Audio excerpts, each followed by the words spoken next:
બોટાદ જિલ્લામાં રાણપુર એપીએમસીની ચૂંટણીની મતગણતરી પૂર્ણ। એપીએમસીમાં ભાજપ કોંગ્રેસની આવી સત્તા। ખેડૂત વિભાગમાં ભાજપ કોંગ્રેસની સંયુક્ત પેનલના 9 ઉમેદવારો થયા વિજય। અપક્ષની પેનલમાંથી એક ઉમેદવાર વિજય। એપીએમસી ખેડૂત વિભાગની 10 બેઠકોની ગઈકાલે યોજાઈ હતી ચૂંટણી। ખેડૂત વિભાગની 10 બેઠકો માટે ભાજપ કોંગ્રેસે સાથે મળીને પેનલ બનાવી ચૂંટણી લડ્યા। મતગણતરી સ્થળે કોઈ અનિચ્છનીય ઘટના ન બને તેની તકેદારી માટે ચુસ્ત પોલીસ બંદોબસ્ત ગોઠવાયો। એપીએમસીની ચૂંટણીમાં 96.23% મતદાન નોંધાયું હતું।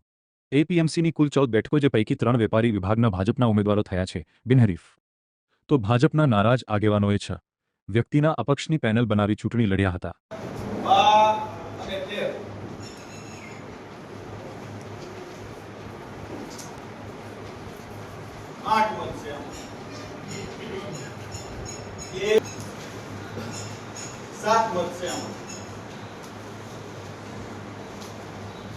ઘણા મોટા કરો, ઘણા મોટા લાગજો।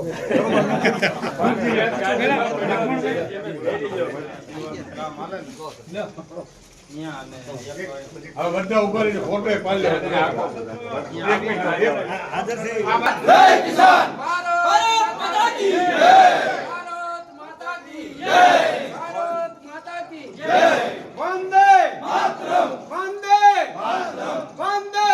ચૂંટણી અધિકારી તરીકે નિમણૂક પામેલ છું ખેતીવાડી એપીએમસી રાણપુરમાં। આજે ચૂંટણીની મતગણતરીના અંતે નીચે મુજબના 10 ખેડૂત પ્રતિનિધિ તરીકે ચૂંટાયેલા જાહેર કરવામાં આવે છે, જેમના નામ નીચે મુજબ છે।